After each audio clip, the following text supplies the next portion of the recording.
photographer, a TV director, and executive producer of the TV show Great Escapes that airs on CBS to over 2 million viewers.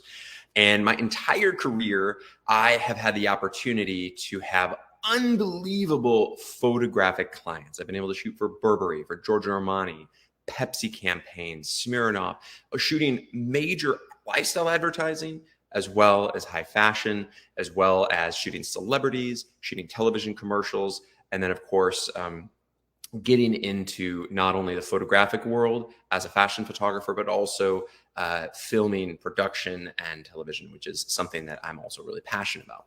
So today we're going to be going in depth about advanced photographic marketing. This also applies to production companies if you're a director or cinematographer as well.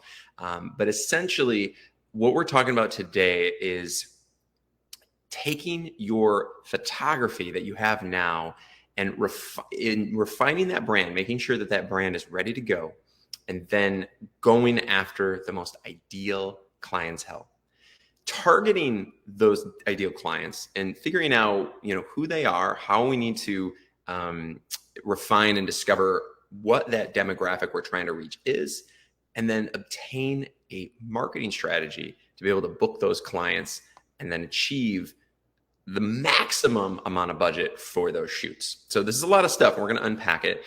We're also a little bit later throughout this photographic workshop, we're going to be going in depth more about AI, because that's kind of the next level of where we're going with photographic marketing. But I'm going to start from the beginning. And I want to make sure that, even those of you guys who have watched and jumped on with me for other photographic marketing and branding and closing the deal workshops, this intensive is going to be like fresh and new for what's happening going forward, what's happening now, because the world is changing so rapidly, especially when it comes to marketing and advertising, that we need to stay ahead of the game. And this is something that even myself, I am constantly reimagining, re-envisioning, and retooling everything that I'm doing all the time, literally every day, because I want to make sure that my brand is getting out to more and more people. And I have, I have many brands, and I want to make sure that each brand is refined very, very well, and then marketed properly to the right audience, the right demographic, and then also take that up a notch. So one of the things that's most critical and important is to define who that audience is. Okay.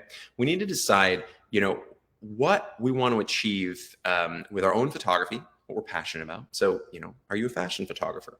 Are you a lifestyle photographer? Do you want to shoot advertising, commercial advertising? Do you want to photograph products? Do you want to photograph cars? Do you want to photograph food? What is it that you shoot? Or are you in consumer photography? Are you passionate about shooting, portraiture, or maybe you're into weddings? Whether, and this applies to everybody, even if you're a fine art photographer, boudoir photographer, swim photographer, architectural photographer, I work with all of them. And I know many of you guys do a multitude of different photography. Totally fine. Totally fine. It's important. Today, we're going to go in depth on aspects that are going to benefit every different type of photography. And I encourage you guys to jump on with me and do an actual marketing review of your work live in front of everybody, and I can refine your brand and marketing strategy, and even incorporate some AI tools to be able to, write some copy, come up with some strategies, and come up with some ideas that we can go forward with your own marketing strategy. So going forward, we can then take it to the next level in your photographic marketing. And so I encourage you guys to jump on and do that live, because I think that's absolutely fantastic. And by the way, I know there's a bunch of questions in the chat, but yes, this is not only live, but you guys will be able to watch this indefinitely. You will have lifetime access. So I think that's really special that you guys will be able to watch this indefinitely. So if there's anything that you want to review and miss, oftentimes when people take our photographic workshops that are virtual, they want to watch them over and over again. And there's so much content that you're going to want to be like, oh my gosh, what was that LinkedIn strategy that Kevin talked about? How to import, 20,000 contacts into my LinkedIn. How do I do that? Oh yeah, let me rewatch that and have it go step by step. But it is only in our secure, password protected arena. So anyway, guys, so when you're targeting your audience, we need to think about what your vision is. Okay. Now, for me, personally, all I've ever done is photography. It's all I've ever done as a career. And I, effectively started my career when I was about 18 years old. Okay, so and the way that I did it was I interned with a fashion photographer, for free. Didn't want any money. I just wanted to learn from him. He shot fashion. Mostly this was in rural West Michigan, so it's a small time. But he was a top photographer in the area. So I was like, okay, this guy, he shoots fashion, he shoots commercial jobs, he does some portraiture, he does some weddings. So he kind of is a jack of all trades, which many of you guys are. But I wanted to learn from him. And I quickly realized what I liked and what I didn't like. I quickly realized that I'm more passionate about shooting commercial photography and fashion photography than I was shooting consumer photography. Although I did it. I mean, I have a lot of experience, early in my career. It was how I was able to pay through college and graduate school was to do my bachelor's and my MFA to be a professor of photography was actually doing portraiture. And doing that type of photography for consumer base. But I also realized that that's not my thing. I'm more passionate about fashion. And then later on in my career, lifestyle and commercial photography. So anyway, so I had this vision. And when, I fall in love with photography, which many of you guys do, you have these favorite photographers, right? So I do want you guys to start right now and think about who are your favorite photographers, because this will help you identify what that vision is that you want to market to, okay? Or market for, I should say. So for me, I was really passionate about photographers like Annie Leibovitz, Mario Testino. I love Patrick Bachelier. I love work from, all the great photographers. I mean, even Avedon and such. But my real passion was more of the on-location photography. And, the top photographer right now would be like Merton Marcus, shooting major campaigns for Versace. So being able to identify, okay, that's who I love and what I'm passionate about, fantastic, right? Then I'm going to look at the other side. Now, later on in my career, I developed a complete obsession with lifestyle photography because it's not only fun, it's innovative, but it's also, you are talking about telling stories that are fun, they're lifestyle, they're energy, they're happy, healthy people having fun, enjoying life. And that's essentially what lifestyle photography is all about. So I got really passionate about lifestyle photography. And I think that, many of you guys might even have a hard time defining what lifestyle photography is. But lifestyle photography is effectively any photography that is telling a photographic story where it's generally groups of people. There can be individual models, but it's usually multiple model scenes. It could be single, but usually multiple model scenes of people, happy, healthy people having fun, enjoying life, right? And this is very different than fashion. But for me, I started getting a taste of this and falling in love with it because it's to me, there's all this great energy. There's all this great fun when it comes down to it. And I love that. I love the energy. I love the fun. I love more realistic people and telling stories. And it doesn't matter, even if you do shoot fashion, you can also shoot fashion lifestyle. Or if you do shoot portraiture, you can shoot kind of a portrait lifestyle or wedding lifestyle. There's a lot of different variations. But it is, to me, this is the most valuable form of photography. It's also the most lucrative. So if you want to make a lot of money in photography, this is where the vast amount of money to be made in photography is lifestyle commercial photography. So today we're going to start focusing on lifestyle and fashion photography and how to market to this type of demographic. We're also going to have an incredible expert panelist on who is a world-class photographic agent that only represents the top 1/1000th of 1% of photographers. So it's the best of the best of the best photographers are represented by a top agent. And we have an amazing agent who's going to come on and speak as a panelist, which I'm really excited about.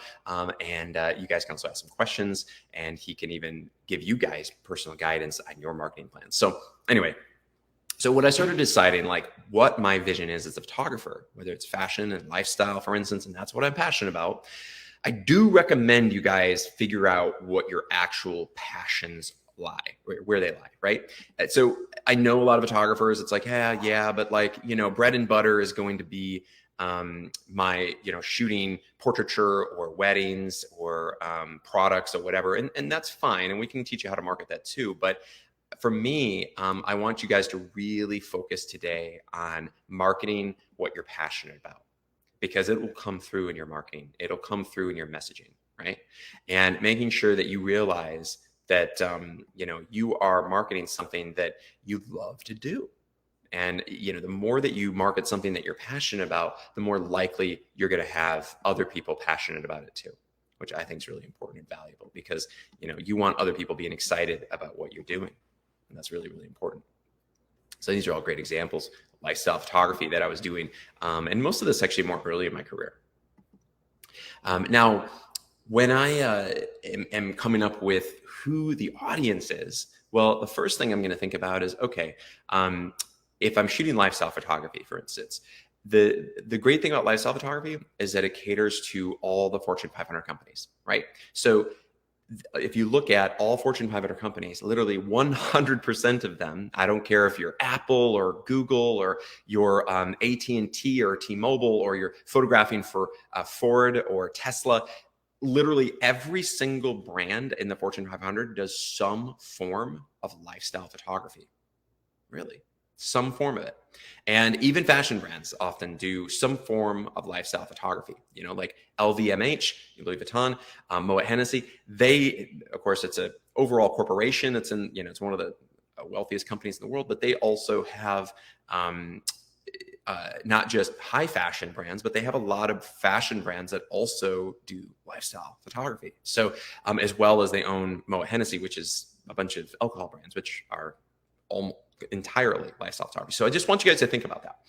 The majority of advertising spending is all in lifestyle photography. Okay. So when it comes to the photographic world, so when you look at the pie chart of essentially where the money is going in photography production, the vast majority is going into effectively lifestyle photography and automotive photography. That's where the lion's share of the money is going. So if we know that, we can start to incorporate some strategies to be like, okay, well, if we want to make a lot of money as a photographer, let's go after those brands. And it's the difference between, if you're say a wedding photographer and making anywhere from say $5,000 to $15,000 on a wedding if you're really, really high end. But I know a lot of wedding photographers, it's more in the range of like 4,000 to 8,000, which is still fantastic. Portrait photographers can be anywhere from a few $100s up to say $10,000 for their photo shoots, and fashion photographers, anywhere from an editorial where you don't get paid anything to, an ad campaign where, maybe you're making anywhere from $30,000 to, $100,000. But lifestyle photography is very, very lucrative because you're dealing with these big Fortune 500 companies. So what that means is that it's, you're dealing with much larger budgets for their marketing and for their ad spend, which trickles down to your photography and your video, which means that I'm going to bill it based upon a percentage of the media buy. We're going to get in depth about this, about what that means and how to market yourself in a way that's going to land the big opportunities where you get a percentage of the media buy, which is very lucrative. So the media buy is essentially where the client spends all the money, whether it's on Facebook or Google, doing social media, or Instagram, or if they're spending it on billboards or on in a magazine as an ad. So if I'm thinking about all of the money being spent in photography and the majority of it is in lifestyle and say automotive photography, okay, then let's start to focus on that, focus on those big corporations. And also companies that I feel like my photography works for, right? So, I mentioned I shoot a lot of beverage, I shoot fashion, I shoot, lifestyle, also pharmaceutical. That's also really, really big. So I'm going to start to think about brands that might work for something like that. So if it's pharmaceutical, let's look at some of these big companies like Pfizer or GlaxoSmithKline, Johnson & Johnson. Love lifestyle photography. They're going to be also incorporating a lot of content where they're looking for diversity. They're looking for different age demographics, meaning like, family situations and different ages and having fun. And, so, okay, like I'm going to be very selective about the content that I show them because I want to make sure that they see content that might resonate with that, type of clientele. Very, very important. So we want to hand select what that marketing is going to look like. And I'm identifying these certain clients based upon maybe the look and feel of my work. So I feel like my work, the brands that I'm creating for my lifestyle photography, essentially, okay, I can curate a lifestyle portfolio that's curated towards pharmaceutical, health and wellness, and insurance companies. I can also curate something that might work really well for maybe like a fashion lifestyle brand, like say it's Free People. Where it is apparel. It could also be, I can see this as an ad for just about anything with health and wellness. It could be, really, really fantastic when it comes to that. So this type of lifestyle photography where it's happy, healthy people having fun, enjoying life, it encompasses a lot of different types of effectively brands that you'd want to be able to shoot for. So that's great. And that's one of the reasons that the photographic workshops I direct are centered around a broad audience of lifestyle brands when it comes to our lifestyle production. So when I'm targeting these brands, I could see this also like, we can go after telecom like AT&T and Verizon, T-Mobile, things like that. We can go after beverages. I do a ton of that. And so I'm going to start to think about what these brands look like. And then what they are looking for. So the best way to do that too is to start to look at what the brands that you want to target, what they're currently doing. What is the brand that that I'm totally in love with? What are they doing for their current campaigns, and where are they going forward in their campaigns? What does that look like? Right? Are they going to be creating content that's going to be more happy and fun? Is it going to be young? Is it going to be older demographic? What does that look like? I want to know what they're currently doing for the brands. And I think that's really important because that's going to dictate your look and your feel of how you need your portfolio to not only to be as far as the content, but also how it's going to be presented. So I'm going to really start to think about that. Now, I'm going to have a certain type of audience that's going to like this, but I'm also going to curate different versions of this portfolio if I'm going to be showcasing it to certain clientele that's going to work for them. And, I've got a lot of really family-friendly stuff on here, a lot of stuff that could also work for apparel, things that are really, really fun.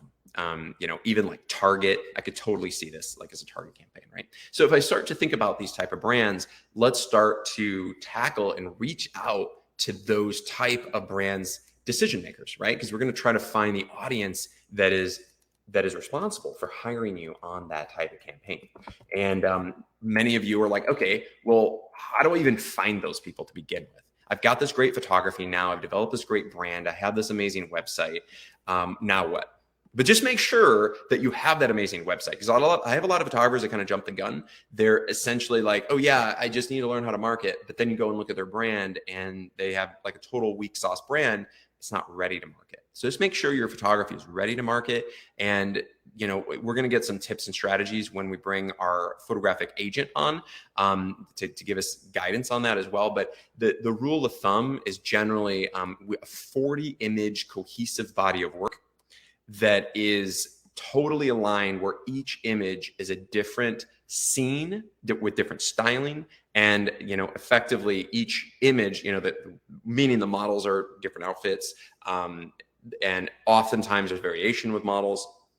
There's also variation with background, and it's a different scene. It could be from the same shoot, but it just needs to be a completely different scene. That's really important. I always see photographers' portfolios where they have like, 5 shots from the same look. And that immediately is a major red flag for a client, because then it just means like, oh, this person doesn't really have an expansive portfolio because they don't have, they have 5 shots from the same scene. It's a big, turn off of that brand. So make sure your branding is tight. Make sure the branding is really, really tight. And you also have, essentially a really well-defined 40 image cohesive body of work. And then also, I like to say that you have to have a 20 to 30 iconic images, right? So not just 40 good images, not even just 40 great images, but at least out of those 40, 20 to 30 of them should be iconic, meaning like world-class. Like I would consider this a really beautiful, iconic image. This is beautiful. This is right at sunset, gorgeous light streaming in, amazing styling, top supermodel on a horse at Tanaka Farms in Newport Beach. This was shot actually at one of our Newport Beach photographic experiences. Unbelievable, iconic image for a lifestyle body of work. And this could work not only for lifestyle portfolio, but also for fashion lifestyle brand, right? It could be a Free People campaign. So, all right, this would be an iconic image. Well, let's get 30 of these and then 10 other great images.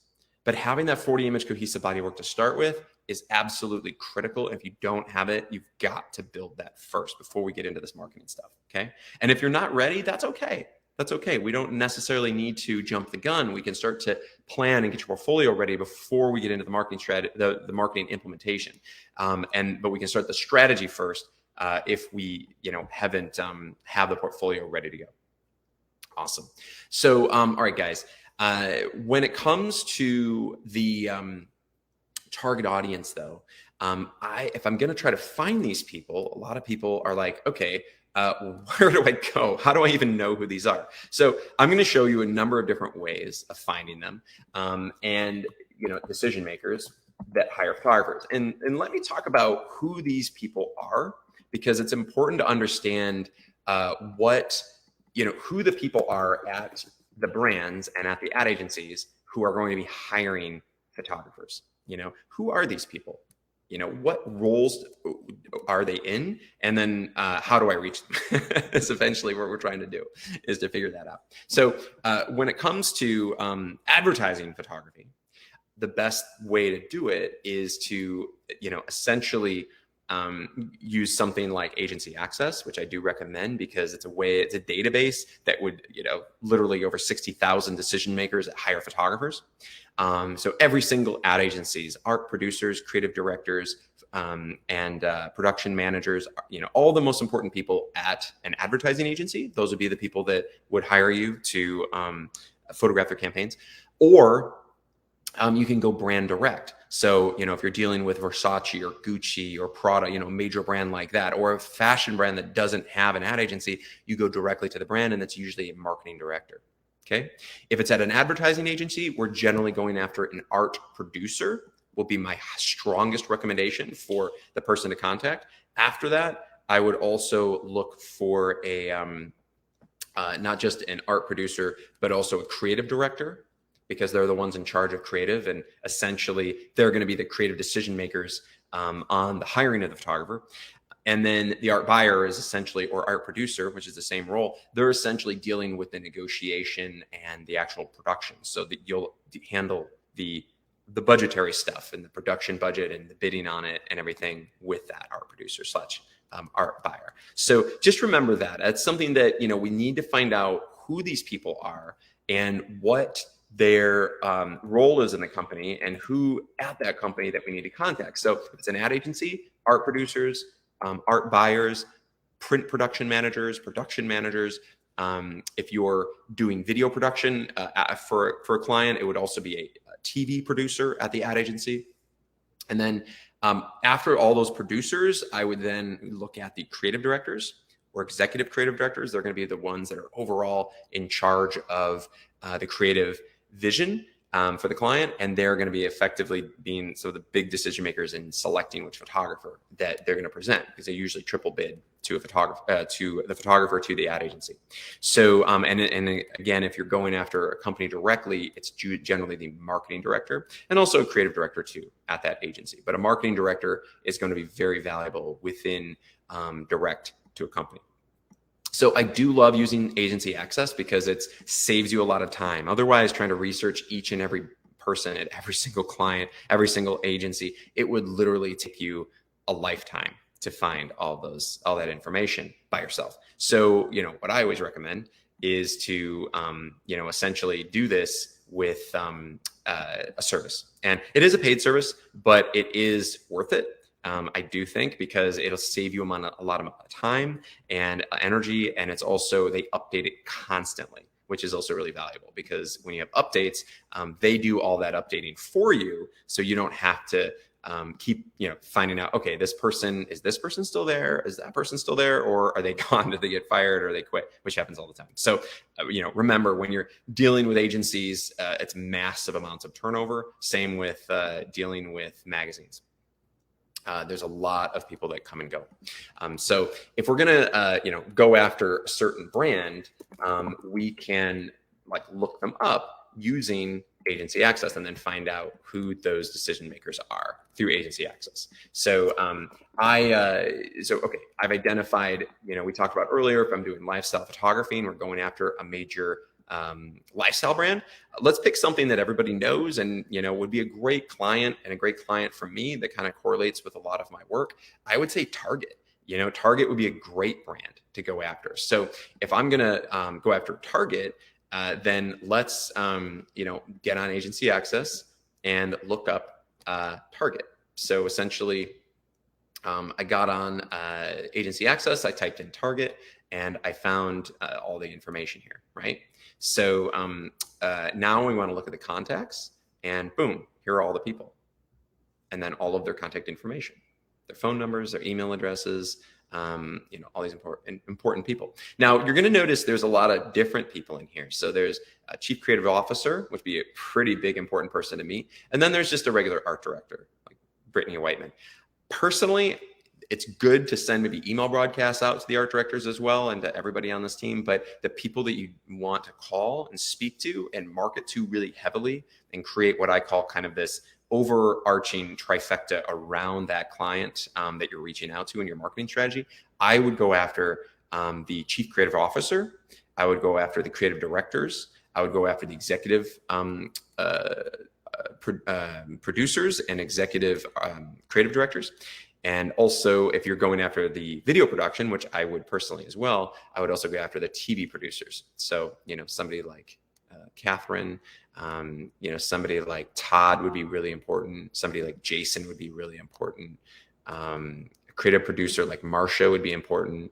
VP of creative as well. All these people, and director of marketing. These would be very valuable people. Now, there's also, Target's a big company and they probably have different creative directors for different types of products and brands within Target. So, maybe one creative director deals with like homeware as well. Another creative director deals with technology, or another creative director deals with the grocery side. So you might have different ones working on different aspects. So you also have to, refine that and figure that out. Might not be visible on agency access to know which facets of Target they handle, but it's something you could do by researching on LinkedIn.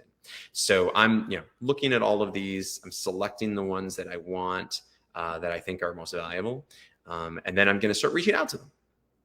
So this is essentially, how I would select the most valuable people. And in agency access also allows you to filter by role as well. But I'm just to make it really clear, I'm kind of showing you the people. I wouldn't really waste the time with graphic designers like Nikki here, because she's not a decision maker.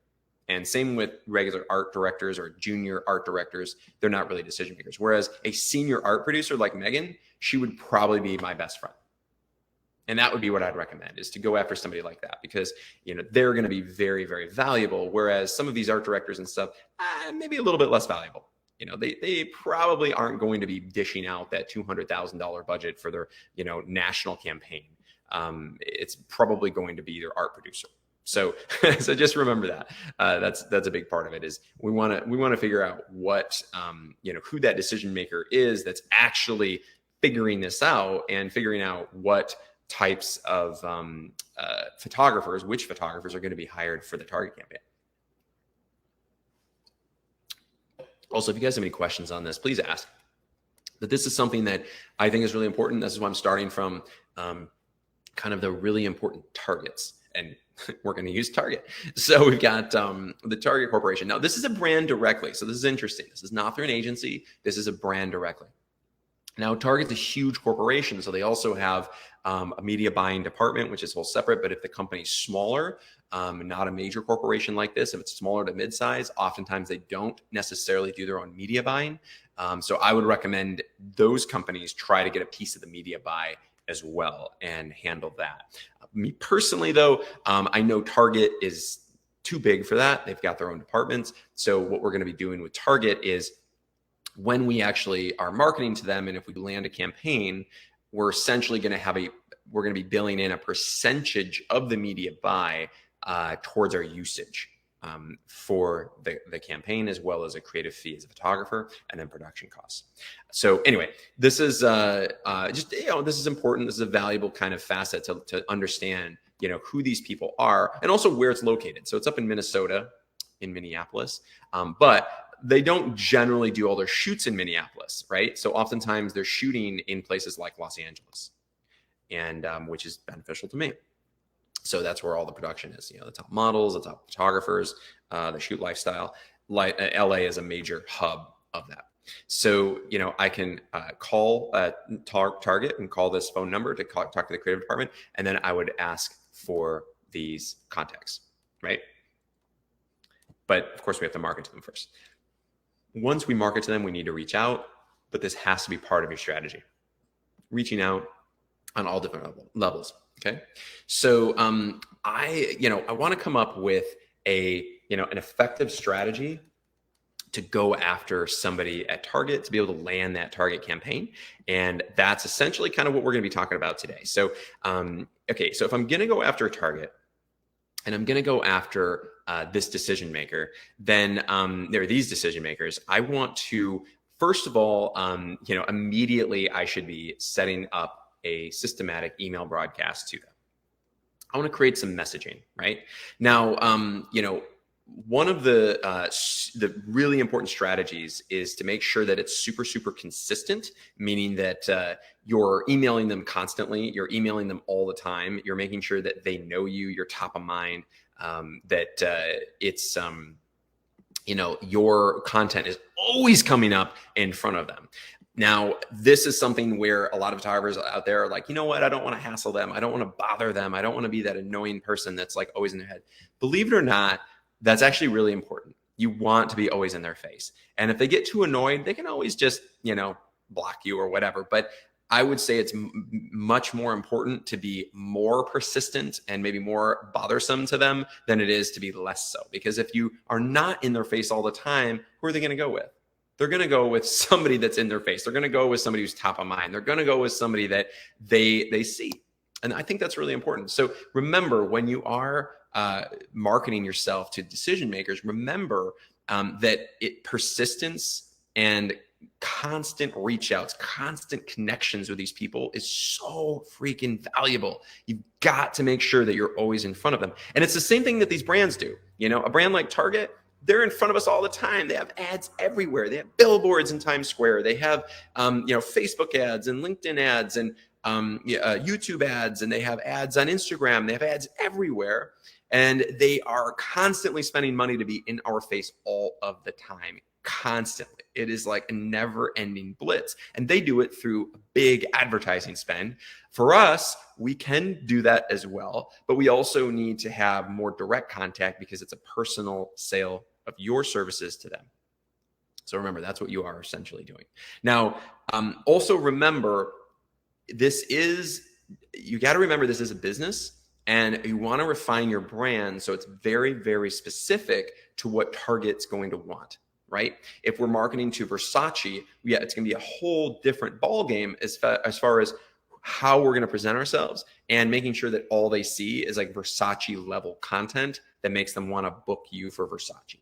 For Target, all they're going to want to see is Target content that's going to want, to book you for a Target campaign. Happy, healthy people having fun, enjoying life, lots of smiles, lots of energy, all ages. You're going to have youth, you're going to have mature, you're going to have children, making sure that it kind of fits the bill of what like Target is going for. And also if they have a certain trend, so watch their trends, see what they're doing, and not just what they're doing now, but what they're about to do, and trying to really track that is really, really important.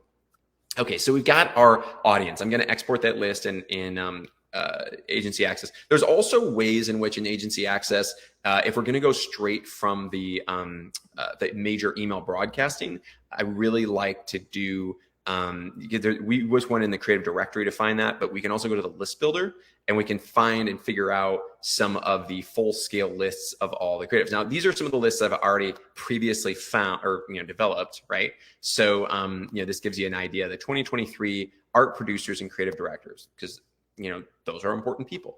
Look at that. There's 11,293 of them.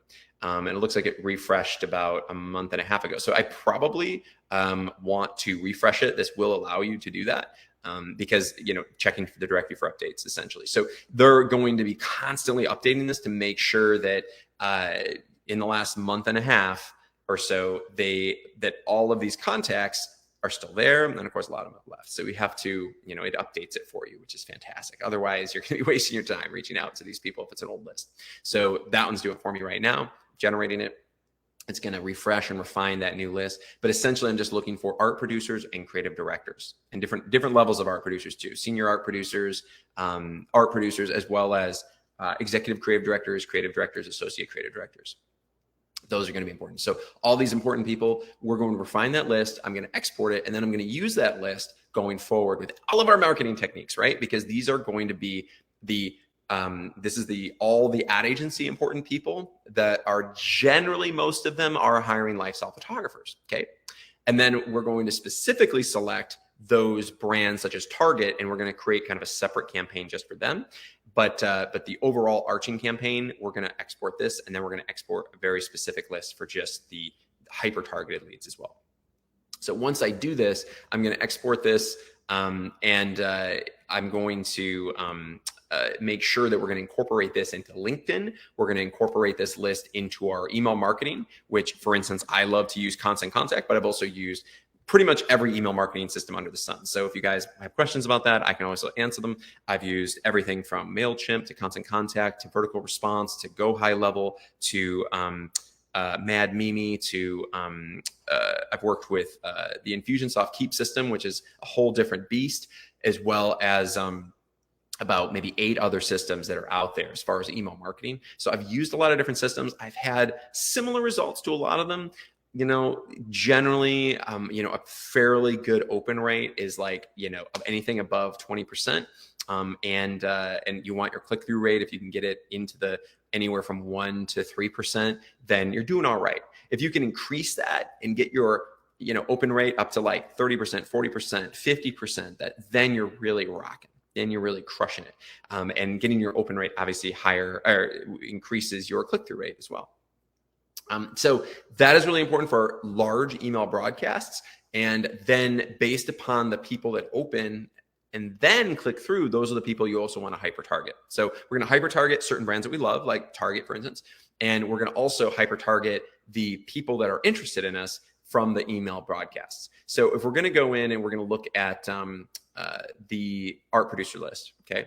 So we've got this list has been updated, right? So these are all the ad agencies with the creative directors and stuff, and they have been just recently updated. Okay, so this is the master list. Now there's also there's 3,900 companies on this, and it shows all the information. You can also export it right here, and you can also like print it. So generally, I export it as a CSV, and then that way I can use this list to go in depth. Now, also, I just want to point something out too. Some of these companies have more than others here. Now, these are, you can see that the amount of contacts, right? Generally, if the companies have larger amounts of them, then they're bigger companies, obviously. So we want to kind of also keep track of that. The companies that have like 72andSunny, for instance, it's a huge ad agency based in Los Angeles. It's got 49 of these decision makers. Okay, so it's a pretty big agency, pretty important to go after. And you notice the ones that are checked are the art producers and creative directors. The ones that are unchecked are art directors and graphic designers. But pretty big agency, might be a heavy hitter to go after, and also to meet with in person or at least on a Zoom call. So anyway, so this is kind of, how I'm going to start. Now, you don't necessarily it's not necessarily required to use Agency Access, but I would strongly recommend it, or another alternative company that is similar to it. So, because there's a couple others out there. I think that it's very important just to have that database, because if we don't know who we're reaching out to, what do we do? How are you going to market yourself? But that target audience is key, and that's pretty highly targeted, because not only do we now know who they are, we also have the direct email, the direct phone numbers, and we can call them, we can email them, we can set them up on all different marketing strategies. Okay, so now that I have that list, of all these decision makers. Now I want to do something with it. Now I want to create the email marketing broadcasts. So, I recommend using, like I mentioned, I've used all the systems. I really like something like MailChimp for photographers. I like Constant Contact. And if you're super savvy, I would recommend HubSpot or Infusionsoft Keep. Those are a little bit more sophisticated. You can set up like autoresponders like email chains. So effectively, like Infusionsoft Keep, I can set up like a 15 email chain where I send out this email broadcast to say all of these art buyers and creative directors. And then based upon if they opened the email or if they maybe didn't open the email, they're going to go into two different directions. Okay, they didn't open it, they're going to get this email. If they did open it, they're going to get this other email. And if they did not open it, I probably would send them the same email or something very similar with a different header, and then they go in another chain. So it becomes this really sophisticated and complex chain of all, every single thing that it triggers, it'll trigger it into another event. So that is pretty in depth. I have been using that for years, but for most photographers, let's keep it super simple. Let's talk about just using something like Constant Contact, because Constant Contact and MailChimp, very, very simple systems. And it's something that you can, easily learn quickly, because it's very easy to build like an email broadcast or have some triggers as well. It's just not as complicated, so it's not that hard. Okay, so a few tricks of the trade of email broadcasts. So if we're going to go after these leads, I like to write something very, very short. And you can use ChatGPT for this as well, come up with different messaging and different versions of it. So what I like to do is keep it very, very short and sweet, and maybe something interesting, something catchy, something funny if you can. And having something like generally like a 1 sentence to 2 sentence message can go a long way. But don't make it more than that. Make it really short, really sweet. Make sure that you're just giving them some intrigue about what it is that you're doing. It could be about your photography. It could be about something that you've been doing, something you've been shooting. It could be about even just asking them what they're doing. But something very short, very sweet is going to go a long way. So I do recommend not getting too crazy with all the text when it comes to email marketing, but keeping it fairly simple, keeping it, more in the lines of, okay, if I'm going to send an email out to, say this list of 11,000 people, I want to make sure that it's targeted to an art buyer and a creative director at an ad agency, specifically about shooting commercial advertising, lifestyle photography. Okay, it's pretty specific, right? So I might message that art buyer, and I might say, and one strategy I always like to use is I like to have a something that I'm going to write first. And I think even before using ChatGPT on this, I like to kind of craft something that I think would be a really good template, so that it kind of makes sense as I'm writing it. You know what I mean? So instead of just making it more conceptual, through just asking ChatGPT to write it, I like to kind of write one from scratch first, and then maybe let ChatGPT, which is an AI platform, be able to take that message, refine it, and maybe create like 10 different versions of it, so that we can modify it and make different ways of doing it. So I think the messaging is really important, and to think about, okay, what do I want to say? What's going to get their attention, and what's going to make that person click on that lead or on that email and create a lead? Essentially, that's what we're trying to look for, right? So if we're going to come up with a template, I would say that, I'm going to think about, all right, what do I want to say? I want to say something about that's tailored for lifestyle photography. You could say something like, hey, and then of course it's fill in the first name. I'm so excited about this epic shoot at a castle. Take a look. Something really, really simple. Or something that when I worked with the great Stephen Paul, one of the photographers that I mentored, he had this incredible concept of the blind photographer. And I thought that was genius, because Stephen who is somebody that I mentor, and he has, been to our epic workshops and he shot this incredible content. Stephen was also a blind for a time. I think he was blind for like a couple of years. So if Stephen went blind and then he then got his eyesight back, but that's a fantastic story. That's a fun story. And it's something that catches their attention because it's like, what? Blind photographer? Why would I hire a blind photographer? It's curious. They're curious, and let me look. Or, you say, title it something like, say, if I'm, shooting at a castle, right? I mean, that might be a little bit more tailored towards a fashion brand, even if we're going to go after like Versace or something. But any brand would be like, this crazy shoot at a castle that they want to look at. I own a 49-room 13th century palace in France that I own, and it might be really cool to showcase at the castle, something that might be of interest to them.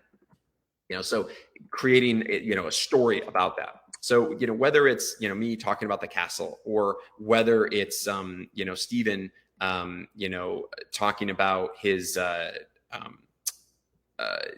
being blind for a time and then coming back. And then now he's this great lifestyle photographer that, shoots all this beautiful work, all this incredible content, and is going to be this, world-class lifestyle photographer that just happened to have been blind, but now look at his work.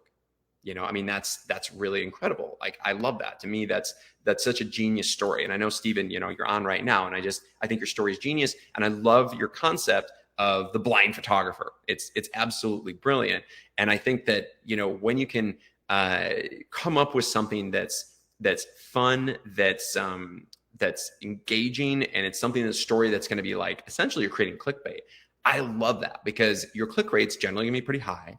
The intrigue is gonna be high. And then also, when you speak to that decision maker, then you mention something like that, oh, I'm a blind photographer, they're going to immediately recognize Stephen, right? I think that's genius. Okay. And the same thing goes with, something out there like the castle. I just hosted, all these amazing photographers at my castle in France, and the photographers got to attend, they got to shoot at a 49-room castle and shoot this amazing content. Well, hey, that's amazing story to tell.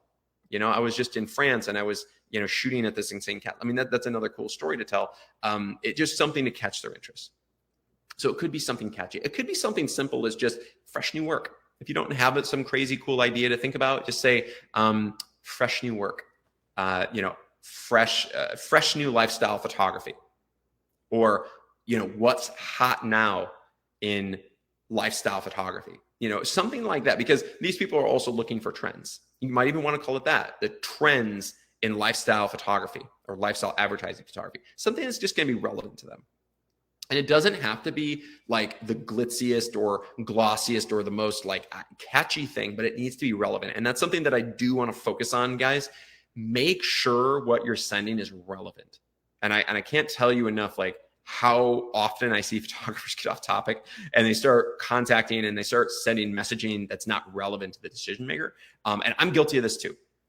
If I was, and I remember, and I'll even tell you guys a story about this. Like, when I first started my career, and I went off and did my bachelor's at MFA in photography and worked under all these commercial photographers, and then went all out, moved to LA, and I'm like, I'm an LA photographer, LA, New York photographer. And I was like marketing myself as this, big commercial photographer. And I'm like, 23, 24 years old. I branded myself as this. And I even had a New York phone number, which I do recommend. So I had a 646 phone number that, just forwarded over to my San Francisco number that I had. And then I had an LA like Google Voice number or Magic Jack number at the time. And that forwarded over to my San Francisco number. So I had an LA, New York number. I'm this young punk kid, but they don't know that. All they know is my work. And I start marketing and reaching out. And I got a lot of attention because they love my work. It was really creative, but it was a bit more high fashion. And I remember so clearly, I landed by marketing, sending these email broadcasts out, and then sending personal email follow-ups, and then calling on the phone. I was able to get Abelson Taylor, which is a major ad agency that's located in Chicago. Now, I know, some of you guys, if you do know any of these agencies and what like Abelson Taylor is all about, they generally do a ton of pharmaceutical advertising. So I I did know that. I looked it up and I figured out that's what they do. And I, I was like, okay, this is great. They do pharmaceutical advertising, and they do, for these big pharma brands and stuff like that. And it is lifestyle, essentially. I shoot fashion, but I was like, they were, for some reason, interested in meeting with me. Maybe because I called them, they liked me. I don't know. But I set up a meeting. I met them in person. I met their executive art producer. I met their creative directors. I brought my portfolios. I'm all dressed up. I think I even wore a tie. I'm all excited. And I go and I meet with them. What did I show them? I showed them fashion photography. And because that's what I was doing. That's what I had. I showed them fashion photography. And I even showed them this fine art, high fashion thing that was this passion project of mine called Alchemy of a Dream. And I remember this so clearly that when I showed them this, of course, they were really inspired and excited, and they told me all these positive things about it, and how much they loved my my photography, and it was so beautiful and ethereal, and it had all this great feel, and they were just like, oh my gosh, this this photographer's got all this really interesting stuff, and it's this fashion mixed with fine art, and on, and they were kind of wowed by it, but I'll even show you what I'm talking about. But the problem is that, look, I mean, is the content relevant to a pharma company? Not really. I mean, it's cool content, right? I mean, it's interesting. It's, I tell the story on Alchemy of a Dream, Archetypes of the Collective Unconscious, where it's each image represented a Jungian or Freudian archetype within dreams. This should be something I should be marketing towards a fine art gallery. So my target audience and demographic was completely wrong. The content is still marketable, but to a different target audience. So you see how the difference here? I should have been marketing this to galleries, in New York or even in Chicago, but I should have been going down and marketing this to the fine art galleries, not to a pharmaceutical lifestyle advertising agency. You know what I mean? So even though the content was great and the concept was great and the whole the stuff is marketable, it's just that it's to the wrong demographic, right? And I just wanted to showcase this as a fail, basically. It's a major fail, because even though, I mean, it's an interesting story. I shot this years ago, and I was really proud of it at the time, but the content, I mean, this has nothing to do with pharma. So I was totally wrong. And, I think I was 24 or something when I was doing this, when I was meeting with them, and I didn't know. I was green. I had no clue. But sure enough, nothing ever happened with them. I never got booked on a pharma campaign, and they're doling out $200,000 jobs, right? But because I showed them the wrong stuff, I was completely not considered. I was not considered, and it wasn't because my work wasn't good enough. It wasn't because they didn't like me, because they did. It was because my work wasn't appropriate to what they were looking for, right? So I showed them this. I also showed them my fashion book and everything. And the fashion book also, I mean, it was, beautiful work. They were excited about it, and they were like, oh yeah, this work's amazing. It tells so much story, and they loved everything about it. But again, they're a brand that does pharma. They're not interested in a fashion photographer. So I know this sounds silly, but you guys, I can't tell you how often enough people and I've done this before, I made all those mistakes in the beginning. That's why I'm talking to you guys about this now. But if we are showcasing the wrong content to the right decision makers, basically the decision makers we want to work with, but the wrong content, the wrong brand that we're showcasing. So many of you guys are jack of all trades, and I want to make sure that you're a master in each one of those. Okay. So it's totally fine to be a jack of all trades. I'm down with that. That's awesome. Totally cool. I'm fine with it. Just make sure that your client doesn't know that. Make sure that your client only knows that you do this one thing, that they only know that all you shoot is fashion in this instance, or if I'm going after, a fine art gallery, and I'm going to be tackling, I want to, be showcased at, the greatest galleries, or I want to be an Art Basel or something like that in Miami, making sure that, the client doesn't know that I shoot lifestyle photography, making sure that all the client knows is that I do this crazy fine art stuff. And, I'm just showcasing them that's, content like this would get the galleries excited. And by the way, I've been in, 20 galleries, and I've had this in museums and stuff like that. So that would be the right audience, but showcasing it to an agency that does pharma, I was a fool. So I completely, missed the boat there. I missed the opportunity. However, if I would have shown them the correct imagery and I would have come in with a brand that was appropriate to what they were going for, I can guarantee you I would have landed a $200,000 job with them. Guaranteed, because they loved me. They loved my work. They loved working with me. I met them in person. It was like everything went really, really well. And I created this relationship with them, and they really liked me. I followed up with them many times after that. But the content that I should have showed them is content that has a mature demographic that would work perfect for pharma. So you see the difference? This is what I should have shown them. And this is content, by the way, that we shot at one of our Newport Beach lifestyle photography workshops, where it was happy, healthy people having fun, enjoying life, that are elderly and that are having amazing times in their golden years. So how much more appropriate is this for a pharmaceutical lifestyle advertising agency like Abelson Taylor? Okay. So very, very important to realize that. And I missed the boat completely. And so I'm trying to create a way in which you guys can shortcut all of these mistakes I've made. And that'd be one of them. So, because I've made every mistake under the sun, and I've learned from them, I've grown from them. So hopefully you guys don't have to do that the same way and don't miss out on opportunities. Now the reason though that I have been able to be very, very successful in my career is because even though I missed opportunities, I'm constantly putting myself in positions to have more opportunities. I'm constantly putting myself out there to always win, to always have more and more of these opportunities. So even if I do crash and burn, it's totally fine. I've got, another 20 brands ready to go.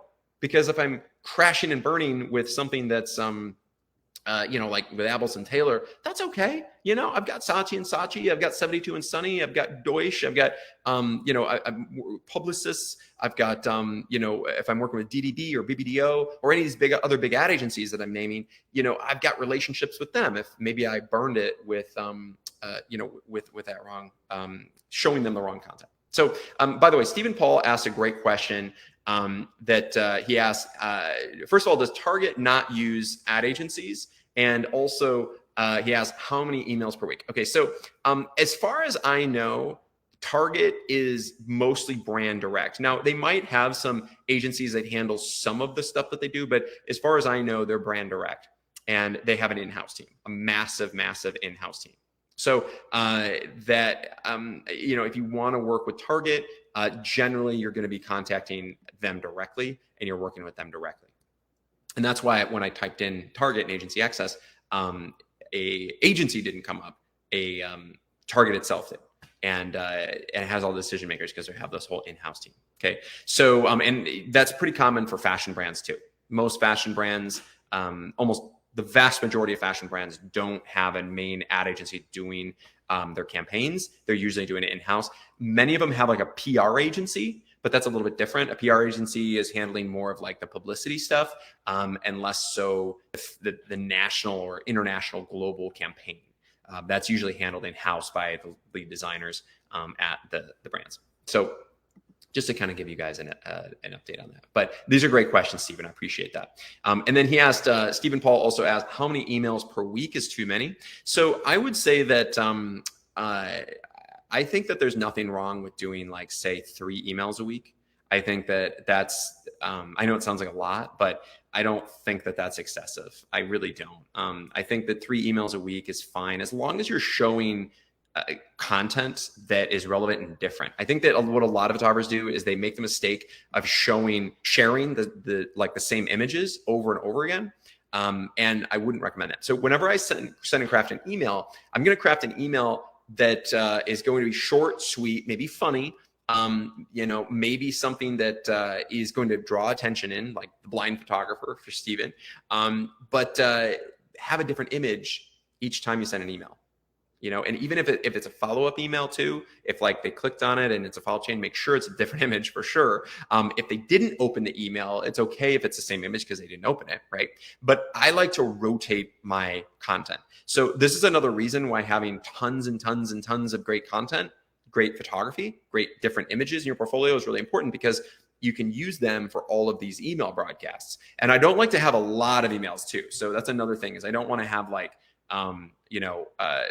5 images in one email. I say one image for an email at the bottom. And when you have that single image, it always, can be something that ties them to you. Now, it's also okay if like you're sending a personal email out. Like for instance, when I have if I ever email anyone, I just open up my email and I, essentially have a signature image. So like this would be like a signature image. I've got my signature and then I've got my image, right? And then that way they kind of know, all right, this is his brand, right? But I'm also, if I'm going to email the person again, I often adjust which image I'm showing them, so that they kind of get a different variance. And I do think that this does help with my brand, because every time I send them an email, I send a new image, and then like, oh, okay, and it kind of shows a little bit of variation, gets them excited. So I would variate them as much as you can. That's another reason it's really good to have a lot of content and to constantly creating new content. The key is to create world-class content, because what you don't want to do is show them an image like I just showed you, an unbelievable epic scene, or for instance, right now I'm about to fly to the Maldives and be filming, like literally in the next like 5 days, I'm flying to the Maldives and I'm going to be filming in the Maldives. Well, I'm contacting, these resorts that I'm working with, and I'm filming for my TV show, Great Escapes. When I do that, I also rotate the images. I'm showcasing content like this, and these are editorial publications about me and about the TV show, which is pretty cool. But I'm also, I'm showcasing content that is relevant to them, but then I'm rotating the images so that, they see this, and then, I show them another one and they see that. And every time I send them an email correspondence, they get excited because they're like, oh yeah, like there's this is fresh new email, this fresh new content. It's not like he's just repeating the same thing. So it adds a little bit of legitimacy when you're constantly rotating the content that you're showing. So, I might have shown them that email with the Overwater Villa and stuff like that. And then on the next email, I'll probably send them something like this, myself and my co-host of the show. And we're sitting in an Overwater Villa in the Maldives. And this, it just refines and showcases the brand. Now this, of course, I'm a TV host, director, and producer for the show, but also even if you're a photographer, it's also not always a bad idea to have a picture of yourself as well. Self-portrait can also be nice because it kind of identifies you and who you are. I think that's also okay. It's also helpful, and also to have that on your website. So, all right. And okay, so Stephen Paul just actually asked a question: would this image be appropriate for Appleson Taylor? And he sent me an image on here. Let me pull this up. Thank you so much, Stephen. Let's pull up your website on the share screen. Let me see.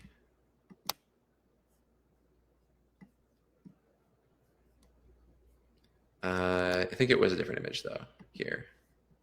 So it was an image with these two like elderly people kind of sitting next to each other, which I think is a fantastic image. I think that, yeah, an image like this would be fantastic, Stephen, to showcase to Appleson Taylor. I love it. I think that the only thing that I would recommend though is that like we show them, you're going to need more. You're needing me more. Like this would be a great initial image to share with them, right? They look like real people. Which can be advantageous because sometimes they are looking for real people models. I love the background, the photography, everything's beautiful and it's well styled and everything. You've got this beautiful fruit platter. You've got the the drink. You've got the flowers. You got this couple in front of a pool and stuff like that. I would though add more content to this that's in line with this. And also, I do recommend having professional models. Like they don't really look like professional models. They look like just real people that you placed in that position. But I would like for your additional images, this is definitely something to share with them, but I would also get an entire portfolio of this, like a full 40 image cohesive body of work of content like this. But maybe, with professional world-class models, where they're, mature models like that, but that can maybe experience a little bit more energy. And when I say that, I mean, like, they're just sitting there, right? I mean, that's fine. I mean, it's totally cool that they're sitting there and they're having this great time and they're talking and they're having this moment and stuff like that. But I mean, do you feel like they'd be more interested in image like this, or would they be more interested in an image like this? Right. I think that, and by the way, this was shot by, this was a scene that I art directed at one of our workshops, and a photographer shot this at this. Love this. I love this. I think, actually another guy named Steve, had shot this, Stephen Nava that had photographed something like this, and it's perfect for Allison Taylor. What I like about this is that these are professional models, and you notice the difference in the expression.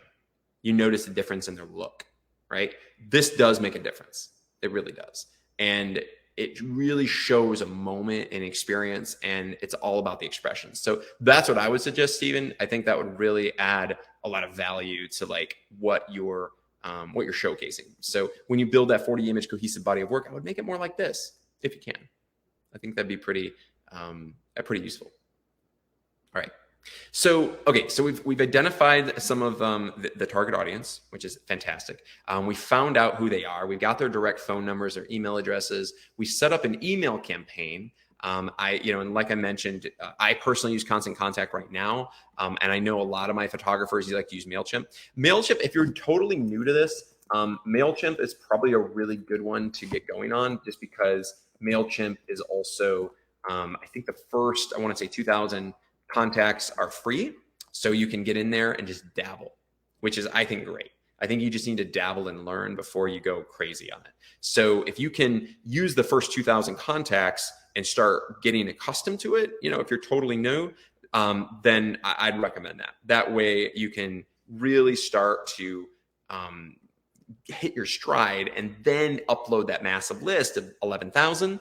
Or if you go all out, get the full list of like 60,000, email everybody. And I do that too. I'll do a massive broadcast to 60,000. I'll also do a very specific email to 11,000. I'll even set up very specific emails to a very certain small audience, which you can also do. You can refine that list agency access to be just brands that do, for instance, lifestyle, or just brands that do beverage, because I do a lot of beverage photography. So if you're doing beverage, if I'm shooting Miller Lite, Coors Light, Smirnoff, Pepsi, I do a ton of that. If I'm doing that, I'm going to just focus on beverage, and I'm going to showcase content that is just with beverage. And that way they're going to be like, oh yeah, like, okay, that's interesting, because you're showing them something that's relevant to them. Because again, it's all about relevance.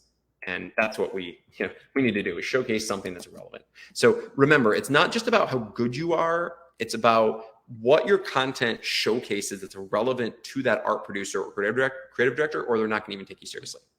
Right. And then on top of that, the production has to be world-class, meaning the wardrobe styling, the hairstyling, the makeup artists, the photography, the models, obviously, all of that is really, really vital and important. And that's something where, as gorgeous as this image is that we were just talking about with Stevens, with these mature models, there are some things that can improve, such as, in my opinion, the wardrobe, as well as the, this busy floral pattern kind of thing. It's a little crazy and it's distracting to me. And you've got the models aren't necessarily the best lifestyle models. So there's some things that we could improve on this. Now the lighting's beautiful, the background's beautiful, the location's beautiful. That's great.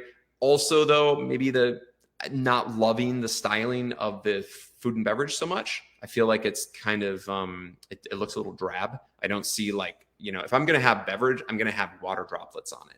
I'm going to have it look fresh. I'm going to have it pop. The same thing goes with the fruit.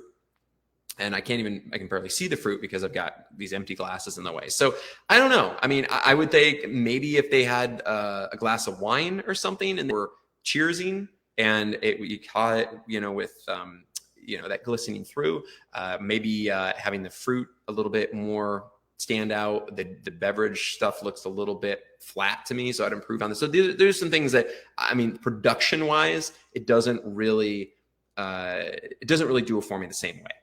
And if we're going to do really high production, we got to make sure everything sings. Everything's got to be absolutely like world class, because you're competing against the best of the best in the world. This is the big time. Okay.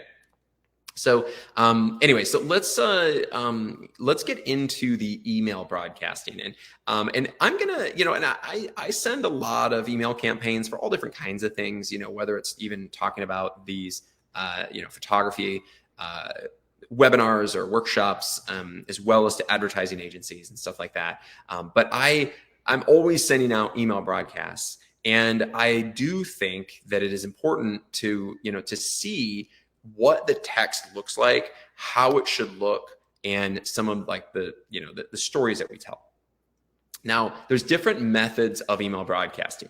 I think that if you could just be sending a newsletter where you're just kind of informing people of what we're doing. We could be doing, something where it's more about a showcase, where it's just about showcasing certain kind of content. I mean, there's a lot of different variations of how and what we can say in our messaging, but I think that it needs to be super, super relevant to the audience. I think that we need to make sure that the copy is well written, and make sure to double, triple check all your English and everything, as well as having, generally, I like to have a call to action.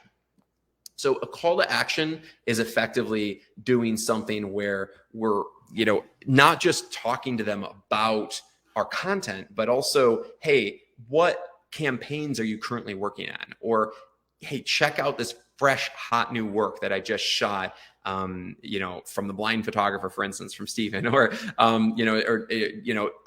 just got back photographing, or we're photographing from a overwater villa in the middle of the Maldives, in which I will be next week. So something that's incredible like that, and then showcase this unbelievable image, or even a GIF, which I do recommend too for emails. That looks amazing to have a GIF from the Maldives.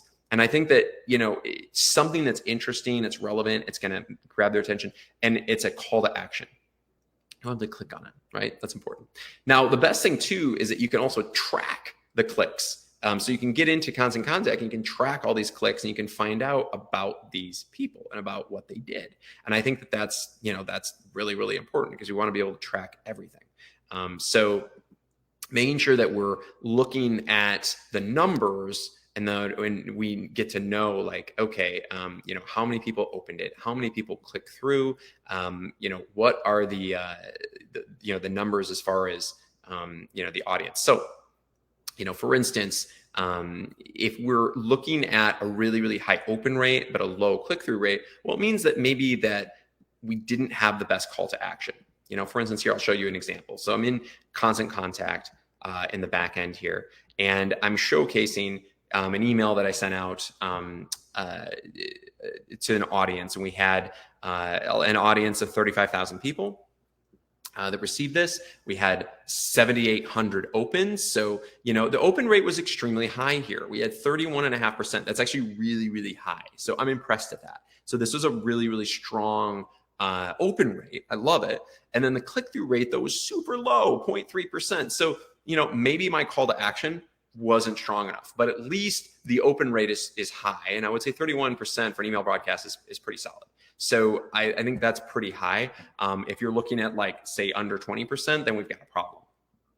31% is pretty high. If you can get even higher than that, obviously you're doing really well. But I noticed, so to me, I mean, overall, these numbers from a marketer standpoint, this looks really strong as far as open rate and as far as a branding standpoint. But as far as a call to action and creating an actual qualified lead, pretty low, because my click-through rate is so low. Out of 35,000 people, I only have essentially 69 people that clicked, right? So although that's those 69 people, though, are going to be valuable. So what I would do is those 69 people, I would call those immediately. Okay. So now we have essential possible leads because not only did they receive my email, they opened the email, they then clicked on the information. The person's probably pretty interested. So if it's an art buyer or creative director and they clicked on it, well, if we open that up, we find out who that person is, call that person immediately. And you can track all of this in Constant Contact. It's important. Another thing I recommend as far as if you are doing all of the, your marketing for your brand, I recommend having a CRM. And when I say a CRM, that's essentially it's a client relationship manager or customer relationship manager tool. And that is essentially going to keep track of all this information because it's really hard if you're contacting 35,000 people. How do you keep track of all this stuff? Now I recommend, there's a few really good ones. I recommend Salesforce. That's a really strong one. Salesforce is a really popular one. I recommend Go High Level. That's another really popular one. It also has ability to email market included. And it keeps track of everything. It has a lot of autoresponders and a lot of great stuff. I also really like Keep Infusionsoft, which is a CRM/marketing system. Now, these are expensive though. So if you're going to invest in these, just remember, this is going to cost you some dough. It's going to be an investment, but it is vital, and it's something that you will need for the rest of your career. So if you're not currently using a CRM, it's going to be almost impossible to keep track of all your stuff. If you're trying to keep track of all these people you contacted and followed up with on an Excel spreadsheet or something, it's not going to work. Okay, you're going to crash and burn. So you've got to have a CRM. I love Salesforce the most. But I would say if you're going to get something Salesforce doesn't really have the best for email marketing. It has Pardot, but it's very, very, very, very expensive to have Pardot.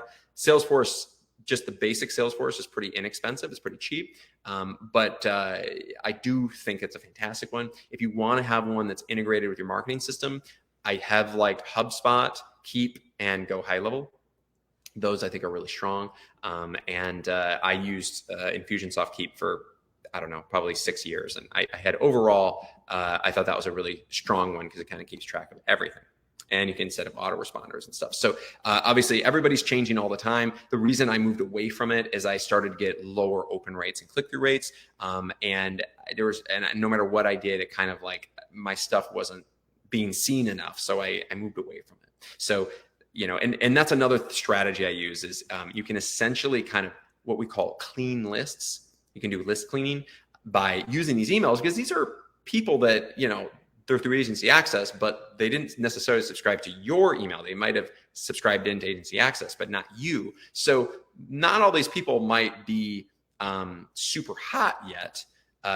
Then we need to warm them up. And a good way to warm them up is to use one system. And then once we get through all the unsubscribes and them saying it's spam or whatever, then what we do is take that list and then take it over to another platform and use it there where it's fresh. Generally, I've done that many times, and it does help.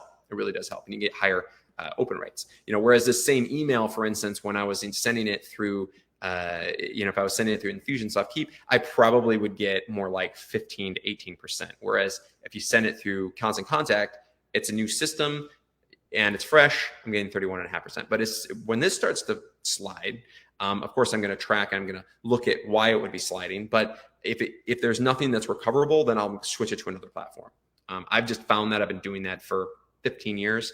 And every so often you need to kind of switch it up. And also they come up with new technologies all the time and incorporate AI into it. And there's a lot of really great stuff to help write content.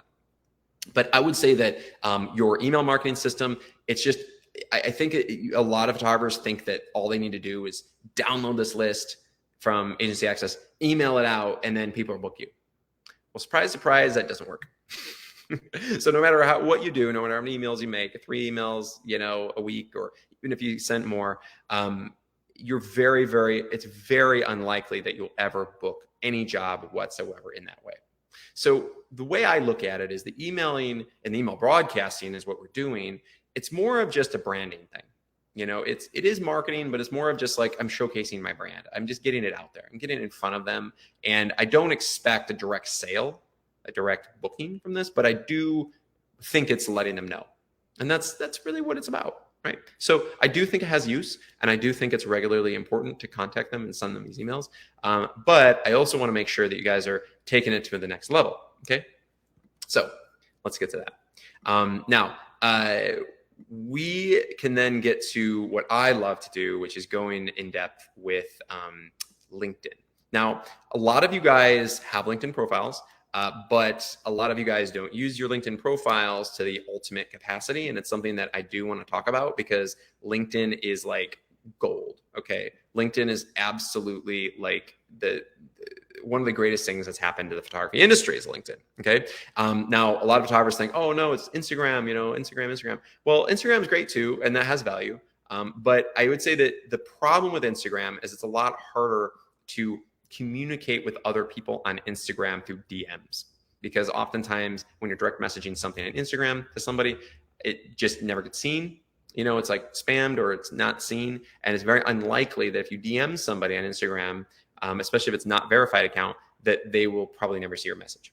So it'd be hard if you're trying to reach these art buyers or creative directors, trying to DM them, and they might not even see you. And it's also might be not the easiest thing to find their Instagram, because it might not be public, because they might keep it private. I don't know. Not all of them keep it public. So I want to make sure you guys are using LinkedIn like every day. Okay. I think LinkedIn is absolutely gold. I think it's one of the most valuable things that I have found as a photographer. And I think that, all of us need to be able to use it to the absolute max capacity. And let's talk about it, because I want to show you how to use it. So first of all, I'll bring up mine. Okay. Now, when I look at my LinkedIn, I'm going to be noticing a few things here. Okay. So first of all, I have a banner image. I also have the, you guys will notice I've got a profile picture that's updated. So this stuff, it's very, it's branded. It shows who I am. It shows a little bit of what we do. And these are all epic images from, the New York Fashion Workshop, the Elite Masterclass, all these amazing productions. And then it also has some information about me. I'm executive producer and director at Atreyu Productions, a celebrity fashion photographer. Pretty good description of who I am. Okay. Now, it shows where I'm located. Now, if you guys are located in a region that is not a major hub for photography, I would probably make sure to change that region to a major hub of photography. So I'm in Hermosa Beach, California, or basically Los Angeles. I do live there. So I put that on there. But if you guys live in somewhere like Seattle, I know Steven, lives up in Washington. I recommend you change it and you make sure that you're seen on LinkedIn as New York and LA or LA. I would do that. Regardless of whether you live there or not, you can shoot productions there. So I would base it on LinkedIn in one of those major cities. LA, New York are the big hubs. Outside of that, everything's essentially a second tier, third tier, fourth tier market.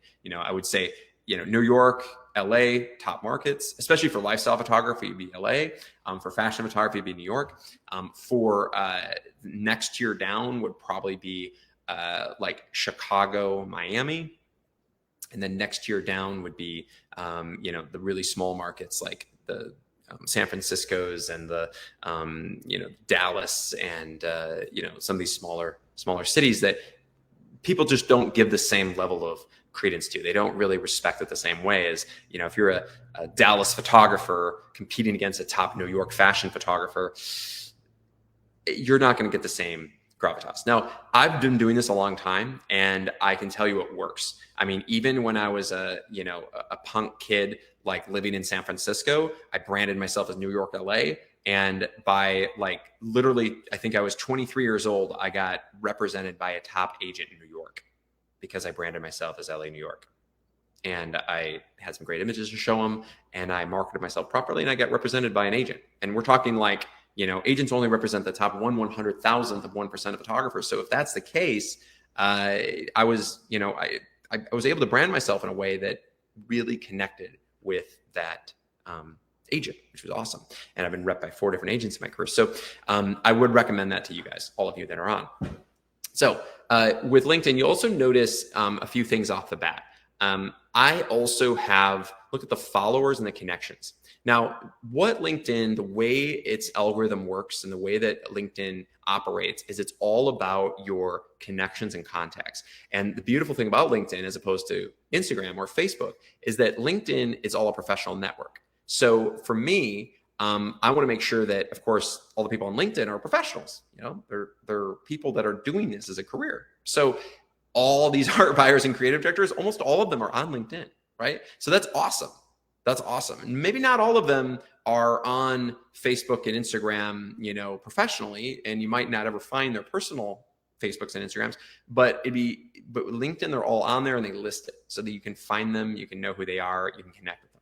But the way that it works is you have to be connected to somebody for them to then get connected to another person. So generally, you know, it's important to be connected with people that are connected with everybody else. So for instance, all of you guys should be connected to me right now on LinkedIn. So if you're not already, look me up on LinkedIn, just Kevin Michael Schmitz, and then add me on LinkedIn. And once I accept you, now you're in my circle. And then I'm connected to everybody, all the big art buyers, creative directors, all that stuff, right? So it'll help you then get connected to those people. So use me. Definitely use me. Okay. So this is important. And I want to point out something, like you notice that post impressions, I have 2,500 post impressions in the last 7 days. That's good. So a post I made, you know, garnered interest. That's fantastic. I've got links on here to go to things like, you know, for instance, in this case, I'm showcasing Photographers University, the epic 30-day accelerator that I'm offering.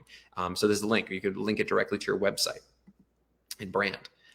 So if you then go in and look at what we call my network, this is extremely valuable. Okay. Now, this is what I want to point out. This is where the goal is. Okay. You see, for me, my goal, my end goal is to get the absolute maximum amount of connections as I could ever get on LinkedIn. And I think they limit you to 20,000. I know they limit you to 20,000 contacts. They might also limit you to 20,000 connections. I'm getting close to finding that out. But basically, I'm at the limit. I'm like at an insane amount of connections. So I have 18,700 connections, 19,600 contacts. This did not happen overnight, but it did happen in waves. And I'm going to show you some of the secret strategies to get there. So if you have less than this, let's try to get you to this level. Now, there was kind of a hack that I used to be able to do in LinkedIn. And one of the hacks I could do was it allowed you to upload a list directly into LinkedIn with like 60,000 contacts.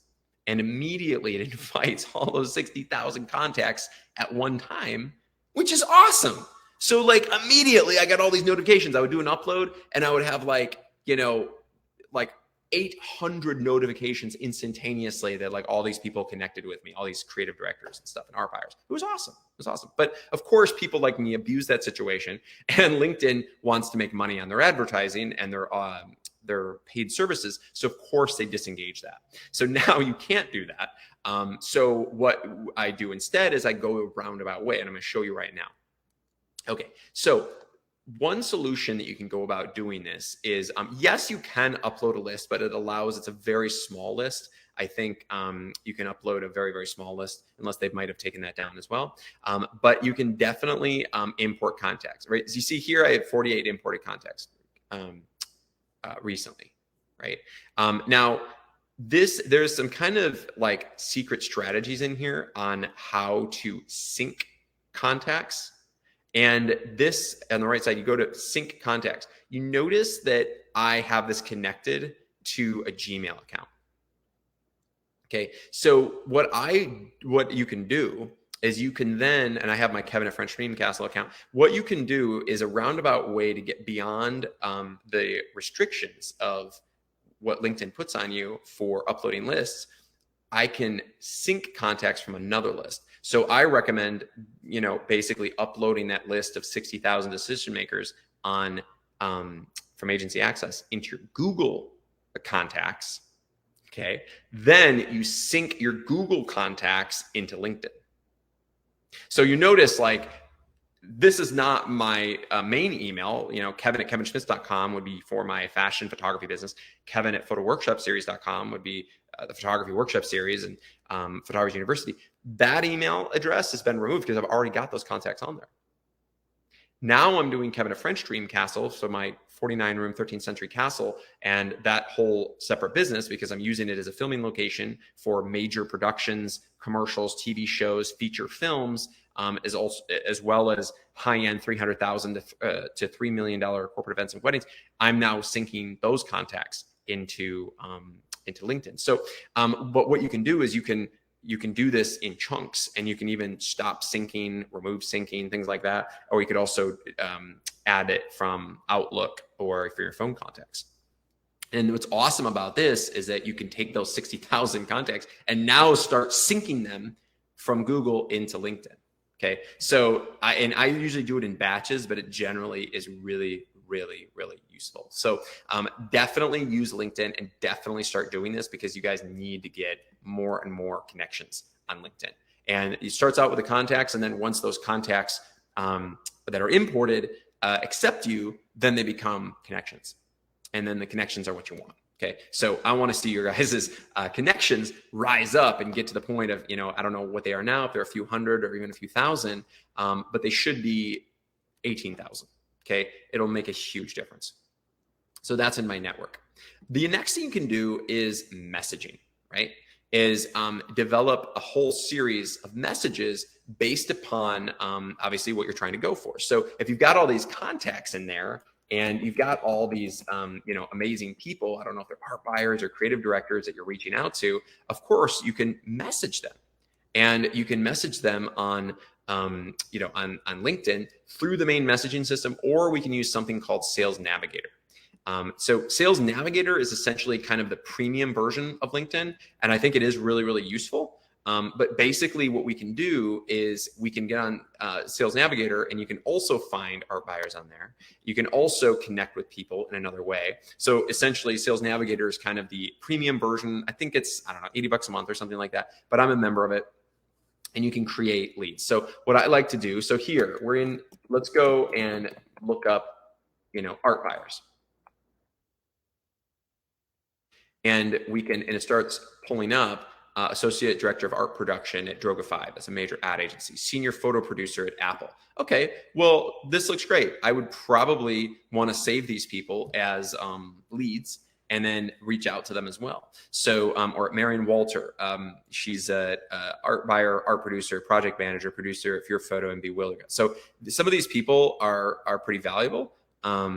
And even freelancers as well. But I would say that, for me, like, hey, a senior photo producer for Apple might be a pretty important person for me to get to know, right? So I'm going to save her, and I can create a list, and I'll say this will be, let's say 2024 art buyers.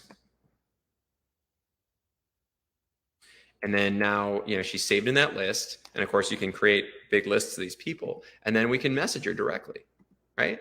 So I might say something like, Fresh Apple campaign.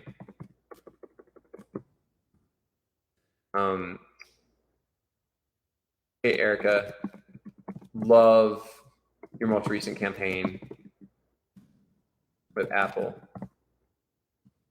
And I